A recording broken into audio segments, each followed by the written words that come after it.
이 시간 우리에게 주시는 하나님의 말씀은 골로새서 1장 9절에서부터 14절까지입니다. 제가 받들어 읽겠습니다. 이로써 우리도 듣던 날부터 너희를 위하여 기도하기를 그치지 아니하고 구하노니 너희로 하여금 모든 신령한 지혜와 총명에 하나님의 뜻을 아는 것으로 채우게 하시고 주께 합당하게 행하여 범사에 기쁘시게 하고 모든 선한 일에 열매를 맺게 하시며 하나님을 아는 것에 자라게 하시고 그의 영광의 힘을 따라 모든 능력으로 능하게 하시며 기쁨으로 모든 견딤과 오래 참음에 이르게 하시고 우리로 하여금 빛 가운데서 성도의 기업의 부분을 얻기에 합당하게 하신 아버지께 감사하게 하시기를 원하노라. 그가 우리를 흑암의 권세에서 건져내사 그의 사랑의 아들의 나라로 옮기셨으니 그 아들 안에서 우리가 속량 곧 죄사함을 얻었도다. 아멘.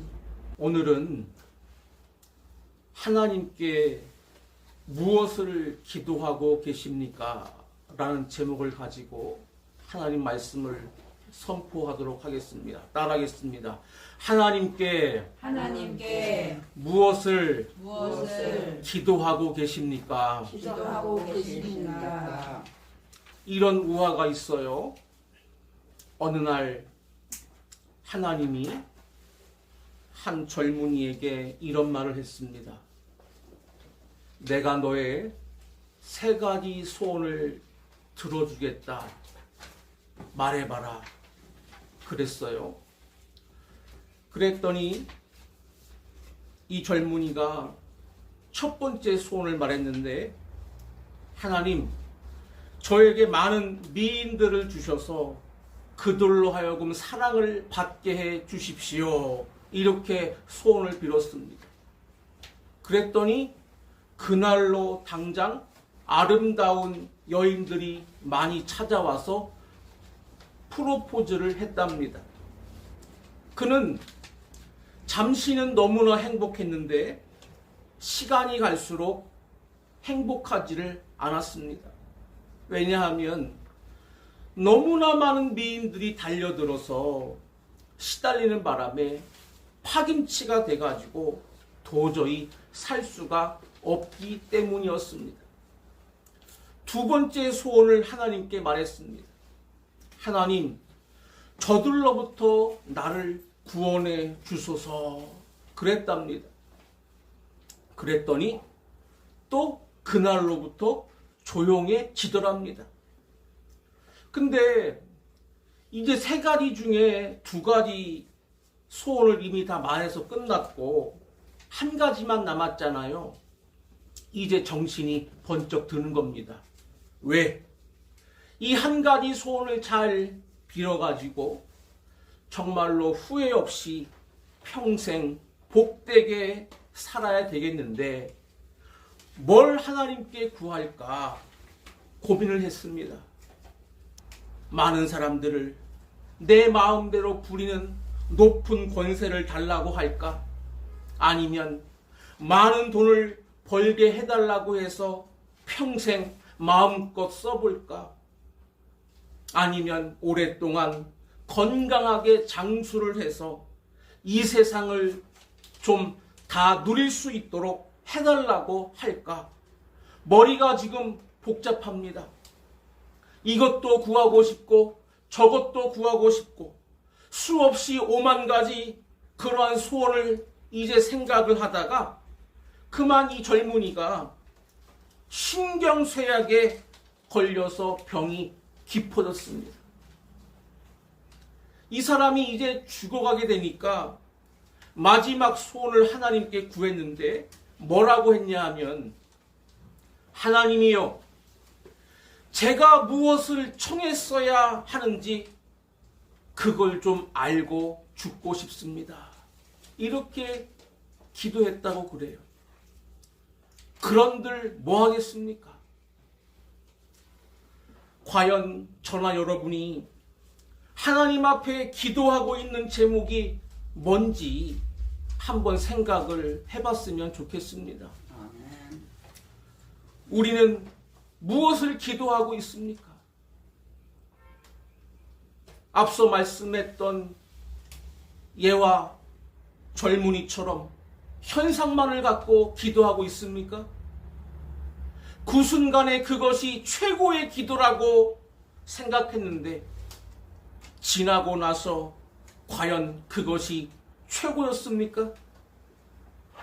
우리의 삶이 바로 이렇다는 거예요. 우리는 우리 눈앞에 펼쳐져 있는 보이는 현상을 하나님 앞에 구할 것이 아니고 좀 더 근원적인 것을 구해야만 그것이 후회가 없고 최선의 기도가 될 줄로 믿습니다. 오늘 본문에 보면 사도 바울이 골로새 교회를 향해서 이렇게 내가 기도한다고 하면서 기도 제목을 말씀하고 있어요. 그야말로 우리들에게 꼭 필요한 기도 제목입니다. 무엇이든지 그 근원을 제대로 알고 그것을 구해서 얻어야 거기에 진정한 열매가 있고 행복이 있고 보람이 있는 것입니다. 이 사도 바울이 했던 기도 제목을 한마디로 말한다면 영적인 기도라는 것입니다. 우리는 우리 삶에 나타나 있는 이 현상에 매달리는 기도 생활이 아니고 그 근원을 알고 바르게 구하고 바르게 열매를 맺을 영적인 기도 생활이 필요한 줄로 믿으시기를 바랍니다. 그래서 정말 어떤 것이 영적인 기도 생활이고 그것으로 인해 진정으로 우리가 누리는 열매가 무엇인지를 상고하고 우리의 기도 제목이 좀 바뀌어져서 승리하시기를 바랍니다. 세 가지로 말씀을 상고합니다. 첫 번째는 9절과 10절에 보면 하나님의 뜻대로 열매 맺게 하옵소서 이런 기도를 하고 있습니다. 따라하겠습니다. 하나님의 뜻대로 열매 맺게 하옵소서. 여러분, 가장 중요한 것이 뭡니까?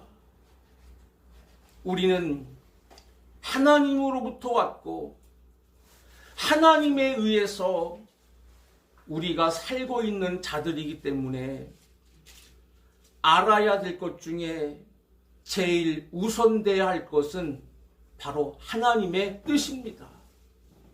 과연 하나님의 마음에 가지고 계신 그 뜻이 뭐냐를 알면 그 하나님의 뜻에 맞게 살아갈 수가 있고 열매를 맺을 수가 있는 것입니다. 그러나 하나님의 뜻에 안 맞게 반대로 우리가 구하고 그것을 얻고자 산다면 결국 아름다운 거 얻을 수가 없는 것입니다. 우리는 하나님께로부터 온 사람들이고 하나님 안에서 살아가야 될 사람들입니다. 그러므로 무엇보다도 우선적으로 하나님의 뜻이 무엇입니까? 라고 물어야 된다는 것입니다.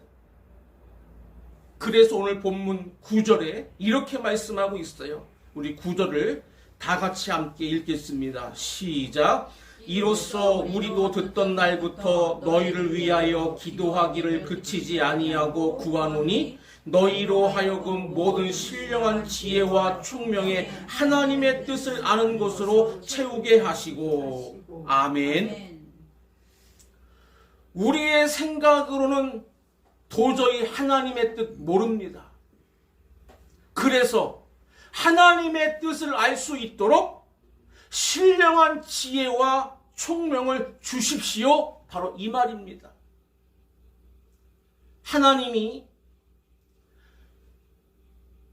영원히 눈뜨이게 해주시면 우리가 하나님의 뜻을 알고 그 다음에 아는 대로 우리가 살아갈 수 있는 거 아닙니까? 그래서 10절에 보면 하나님의 뜻을 알고 사는 사람들의 열매가 나옵니다. 10절도 우리 한번 같이 읽겠습니다. 시작. 주께 합당하게 행하여 범사에 기쁘시게 하고 모든 선한 일에 열매를 맺게 하시며 하나님을 아는 것에 자라게 하시고. 아멘. 우리가 하나님의 뜻을 알았으면 거기에 합당하게 살기 시작하는 것입니다. 그러면 반드시 열매가 맺혀지는데 첫 번째가 뭐냐면 하나님을 범사에 기쁘시게 한다 그랬습니다. 우리 자녀들은 부모님에 의해서 이 땅에 태어나서 그 은혜를 입고 컸기 때문에 항상 부모님의 은혜를 생각합니다. 그래서 내가 부모님께 은혜를 갚아야 되겠다, 이런 생각을 늘 하죠. 부모님께 은혜 받는 첫 번째 방법이 무엇인 줄 아십니까? 바로 부모의 마음을 꿰뚫어야 되는 거예요. 부모가 무엇을 원하는지를 알고 그대로 맞춰 드리는 것이 효도고 은혜를 갚는 일입니다. 자기 멋대로 이렇게 하면 부모가 기뻐하지 않을까? 천만의 말씀이지요. 하나님의 뜻을 먼저 알고 그 뜻에 맞게 합당하게 살면 저절로 하나님이 기뻐하신다, 그 말입니다. 하나님이 기뻐하시면 그때부터는 하나님께서 우리를 너무나 사랑하시기 때문에 우리 역시도 또한 기쁠 일이 넘치게 될 줄로 믿습니다. 이것이 바로 가장 행복하게 사는 비결이라고 하는 것입니다. 하나님의 마음을 알고 하나님 마음에 맞춰 사는 것, 그렇게 되면 그 다음에 또 어떤 열매를 맺느냐? 10절에 보면 모든 선한 일에 열매를 맺게 하시며 그랬습니다. 여러분, 하나님의 뜻을 우리가 좀 더 구체적으로 아는 방법은 무엇입니까? 선하냐 악하냐를 하나님 안에서 구별하는 것입니다. 하나님은 선하신 분이십니다. 근데 우리는 어때요? 영안이 어두워지고 혼탁해서 뭐가 선이고 뭐가 악인지를 잘 모릅니다. 그래서 기도할 때 하나님, 어떤 것이 선입니까를 기도하는 것이 하나님의 뜻을 묻는 거라는 것이죠. 그래서 우리의 삶에 이것이 선한 길이로구나 하는 걸 깨닫고 그 방향으로 가면 선의 열매를 맺는 것입니다. 그런데 그걸 모르고 우리 생각에 이것이 선하겠구나 하고 판단하고 그 길로 갔더니 결과가 안 좋다? 그것은 하나님의 뜻이 아니었기 때문입니다. 그래서 우리의 삶에 이러한 선의 열매를 풍성히 맺어가는 것처럼 복된 삶은 없는 줄로 믿으시기를 바랍니다. 또 하나가 10절에 보면 하나님을 아는 것에 자라게 하시고 그랬습니다. 여러분, 하나님을 아는 것에 자라게 하신다, 이 말은 하나님과의 관계가 점점 더 친밀해지는 것입니다. 우리가 하나님의 뜻을 많이 물을수록, 하나님의 뜻을 알아가고 알아갈수록 하나님과의 친밀한 관계가 더더욱 깊어진다는 거 꼭 깨달으시기를 바랍니다. 이것이 바로 신앙생활이라는 것이요. 하나님과의 관계가 서먹서먹한데 어떻게 우리의 신앙생활이 잘 될 수가 있겠습니까?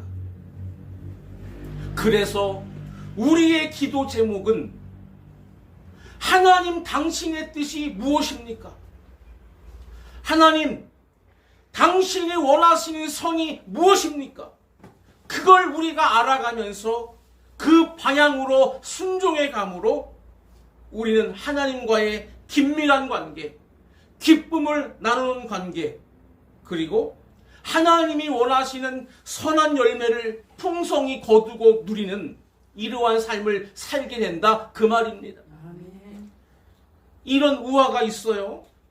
어떤 천사가 두 사람이 여행을 가고 있는데 동행을 하게 됐답니다. 그리고 한참 가다가 이제 서로 헤어질 시간이 돼가지고 천사가 두 사람에게 선물을 주겠다고 말했습니다. 그런데 두 사람의 이름이 뭐냐? 한 사람은 탐욕이고 한 사람은 질투입니다. 그 천사가 뭐라고 말했냐면, 먼저 나에게 구하는 사람에게 내가 소원을 다 들어줄 것이고 그 다음 사람에게는 2배로 주겠다, 이렇게 아주 묘한 말을 했습니다. 그랬더니 이 두 사람이 다 말을 안 하고 서로 눈치를 보는 거예요. 왜? 자기가 먼저 구했다가는 하나만 얻는데 그 다음 사람은 가만히 있어도 2개를 얻으니까 탐욕과 질투, 이 두 사람이 서로 너 먼저 말하라고 지금 미루고 있는 거예요. 근데도 서로 안 하고 있으니까 이 탐욕이 그만 열이 나가지고 참다 못해가지고 이 질투의 멱살을 붙잡고 너 빨리 말 안 해? 안 하면 죽여버릴 거야, 이렇게 위협을 했습니다. 그때 질투도 너무 기분이 나빠가지고 그냥 자기도 격한 마음에 그래 내가 먼저 얘기할게 하고 한마디 했습니다. 뭐라고 했는지 아십니까? 천사님이시여 저의 한쪽 눈을 빼주십시오 그랬습니다. 그럼 그 다음 어떻게 되는 거예요? 질투의 눈이 하나 빠지면 저 탐욕의 눈은 몇 개가 빠져버리는 거예요? 2개가 빠져버리는 거잖아요. 이런 소원을 빌더라는 거예요. 그래서 질투는 한 눈이 빠지고 탐욕은 2눈이 빠졌다는 것입니다. 이건 하나의 우화지만 무엇을 풍자하고 있습니까? 우리들의 삶이 내 이 빈약하고 잘못된 눈에 보이는 현상만을 찾고 가면 결국은 자기도 죽이고 남도 죽이는 짓을 한다 이 말입니다.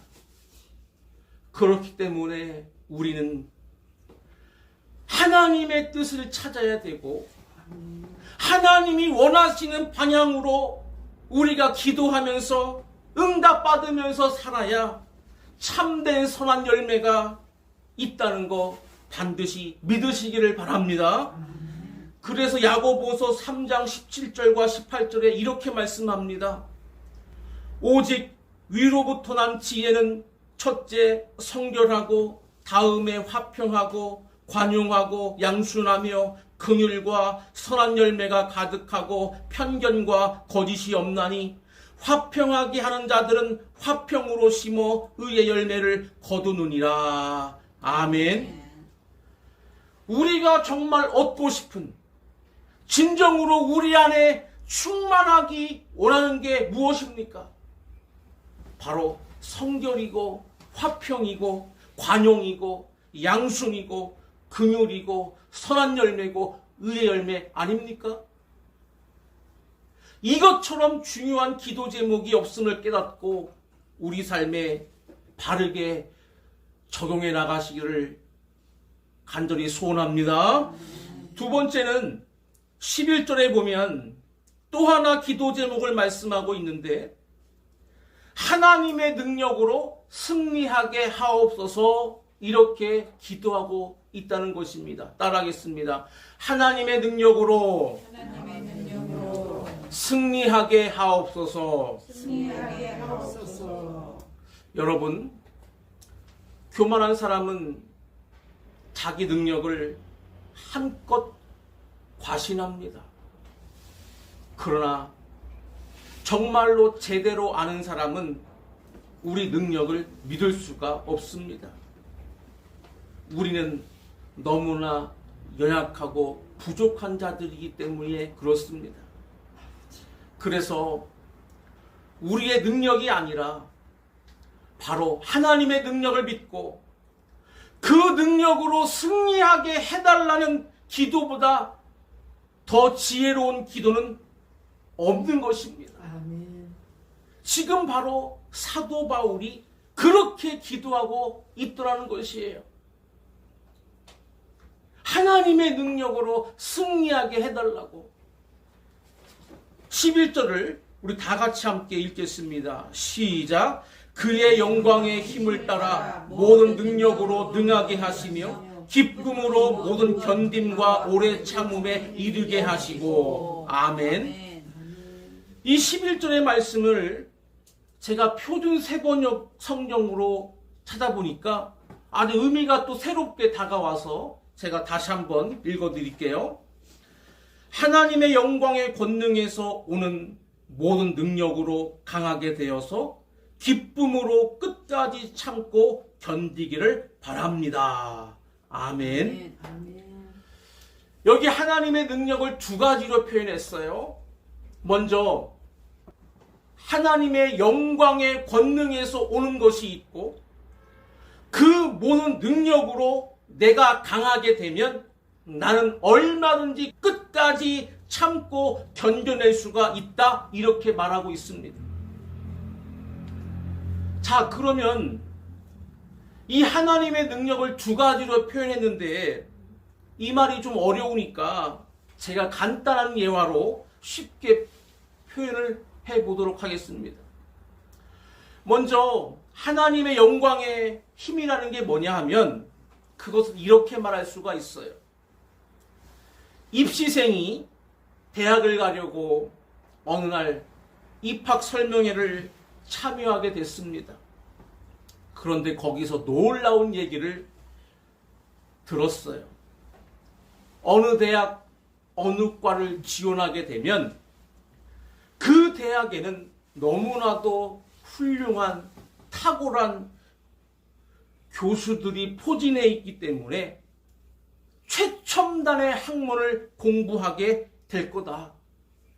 그리고 나면 너희들은 우리나라의 최고의 국책 연구 기관에 취직을 하게 될 텐데 거기에는 최상의 연구시설이 있고 최고의 혜택을 받으며 최고의 월급을 받고 너희들이 살게 될 것이다. 앞으로 너희들의 미래는 너무나 멋있게 펼쳐질 것이다. 이런 말을 들었어요.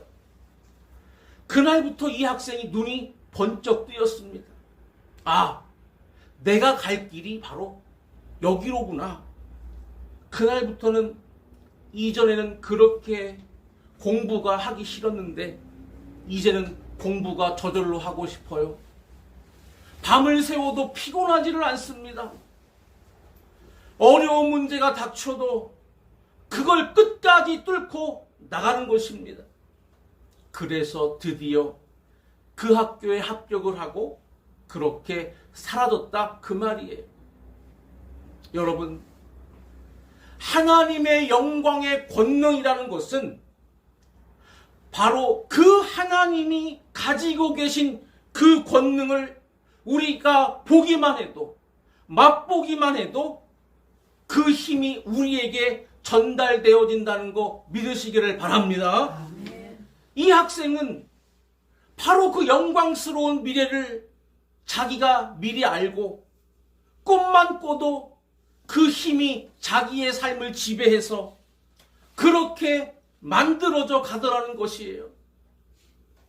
하나님의 그 그 영광의 힘이 얼마나 위대한지를 우리가 알기만 하면, 맛보기만 하면 우리는 그 영광의 힘이 우리의 삶을 지배하고 그 방향으로 나가게 되는 줄로 믿습니다. 또 하나는 11절에 보면 그 모든 능력이 이제 내게 임해서 내게 주어진 이러한 역경을 돌파해낸다고 지금 말씀하고 있습니다. 그 능력이 내게 임했다. 이건 무슨 말이냐 하면 이제 우리의 능력이 아니라 새로운 능력으로 내가 화했다는 거예요. 그러니까 내 힘으로가 아니라 다른 힘으로 나는 살아갈 수 있는 힘이 있다라는 겁니다. 이걸 또 예화로 제가 한번 설명해 볼게요. 제가 우리나라 저 남쪽에 보면 땅끝 마을이라고 하는 마라도를 제가 2번을 갔다 왔는데, 첫 번째 갈 때하고 두 번째 갈 때하고 변화가 있었습니다. 거기가 굉장히 아주 바람이 많이 부는 곳이잖아요. 그렇죠? 또 황량한 벌판이기도 하고요. 첫 번째 갈 때는 배에서 내리니까 그냥 그 가이드가 그냥 쭉 한 바퀴 돌아서 오세요 이렇게 안내를 하더라고요. 그래서 그 바닷바람 그걸 다 맞아가면서 한 바퀴를 돌아서 1시간 정도 이렇게 걷고 오니까 좀 지치더라고요. 근데 두 번째 갈 때는 첫 번째 갔을 때 좀 지친 기억이 있었지만 뭐 조금 피곤해도 뭐 감수해야 되겠지 하고 이제 가서 보니까 달라진 게 있어요. 뭐가 달라졌을까요? 무슨 자동차 같은 것들이 그 앞에 질비하게 서 있는 거예요. 그게 소위 말하면 골프 치러 다닐 때 타고 다니는 그런 차 있잖아요. 그죠? 뭐 이렇게 큰 차는 아니고 조그만 차인데 그런 차들이 거기에 많이 주차가 되어 있는 거예요. 그래서 우리 두 사람이 돈을 내가지고 그 차를 한 대 빌려가지고 타고 출발을 했더니 얼마나 쉬운지 그냥 가다가 내려서 볼 것 다 보고 또 사진도 마음대로 내려서 찍고 뭐 걸어서는 1시간이지만 차로 가면 한 20-30분 되는 소요 시간이니까 힘 전혀 하나 안 들이고 충분히 한 바퀴를 돌 수가 있더라는 것입니다. 뭐가 달라진 것입니까? 우리 사람도 똑같고 바람도 똑같은데 뭐가 하나 들어오니까 차 동력이 하나 들어오니까 그렇게 분위기가 바뀌더라는 것입니다. 우리의 힘은 미약해도 미미해도 누구의 능력은 하나님의 능력은 강하시기 때문에 그 능력이 내 안에 들어오면 내 앞에 아무리 많은 저항이 있을지라도 그것을 뚫고 나갈 수 있는 힘이 우리에게 있다는 거 믿으시기를 바랍니다. 이렇게 기도하면 우리가 이러한 삶을 살 수 있다는 것입니다. 오늘 여기 본문에 보면 견딤과 오래 참음이라는 단어를 말씀했는데 이 견딤이라고 하는 이 원어는 적극적으로 그것을 돌파한다 이런 뜻입니다. 뚫고 나간다.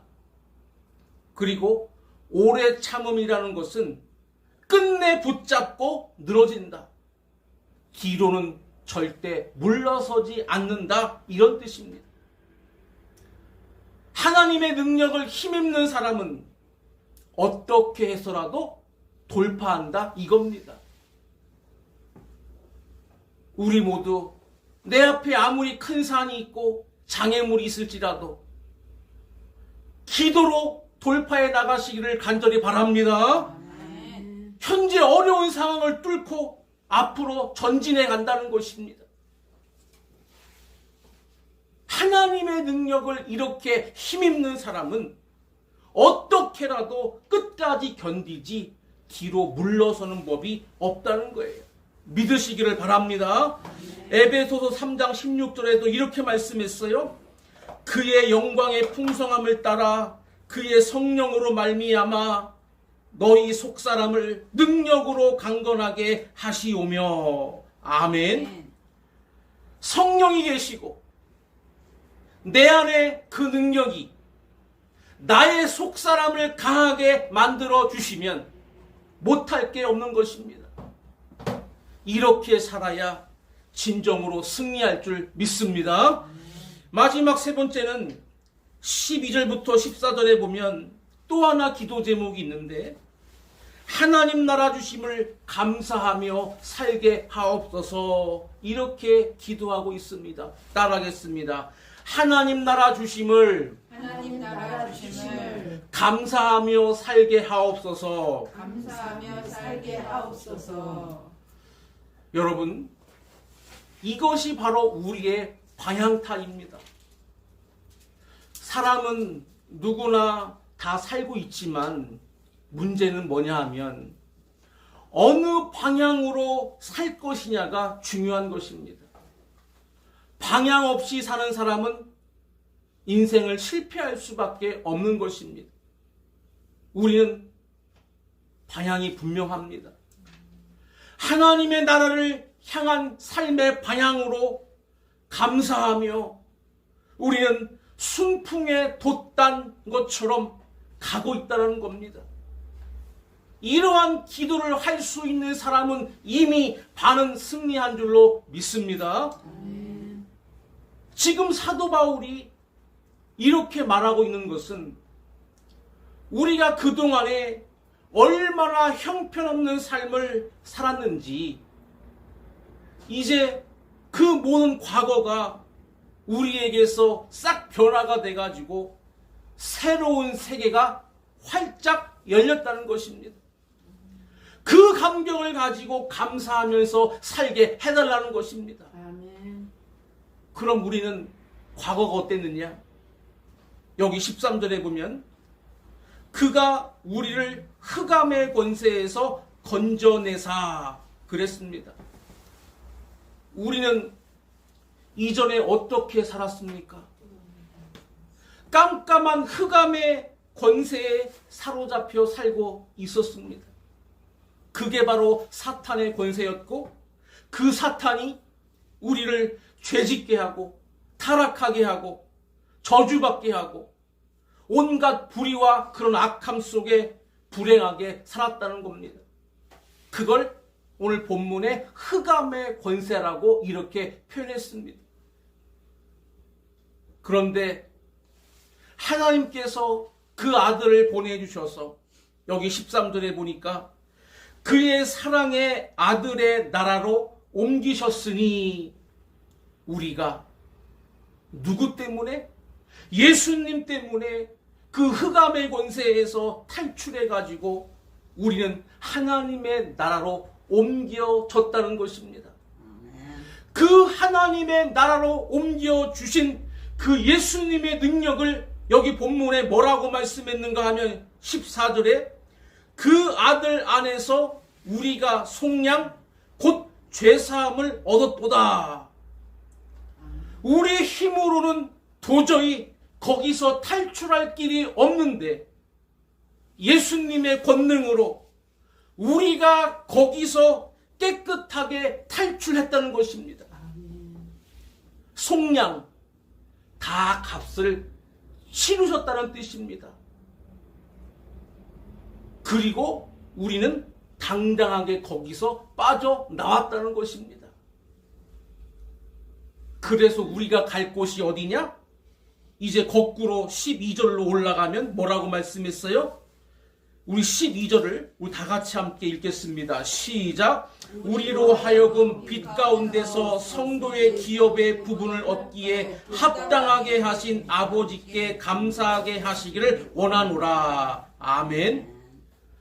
그 흑암 속에서 그렇게 괴롭게 살다가 예수 그리스도의 속량을 통해 우리가 거기서 빠져나오니까 이제 빛의 나라로 옮겨졌다는 것입니다. 그 빛의 나라에 하나님이 우리에게 주시려고 어마어마한 기업을 예비해 놓으셨다는 것입니다. 아멘. 우리는 지금 그 나라를 향해서 가고 있으니 얼마나 기쁘고 감사하며 놀랍냐 이 말입니다. 이런 기도를 드리면서 사는 사람 가장 행복한 사람인 줄로 믿으시기를 바랍니다. 예를 들어서 우리가 과거에 저 난지도에 그 쓰레기 더미에서 사는 사람들 봤지 않습니까? 그들 거기서 얼마나 형편없는 삶을 살았습니까? 그런데 어느 날 갑자기 한강변에 아주 그냥 좋은 대형 아파트로 그 사람들을 싹 옮겨줬다? 이거는요, 보통 신나는 일이 아니잖아요. 만약에 그런 일이 정말 일어난다면 그 사람들은 비록 난지도에서 쓰레기 주우며 살지라도 나는 3년 후면 저쪽으로 건너간다 하는 것만 알기만 해도 그 사람들은 천국의 삶입니다. 지금 우리가 그와 같다는 거예요.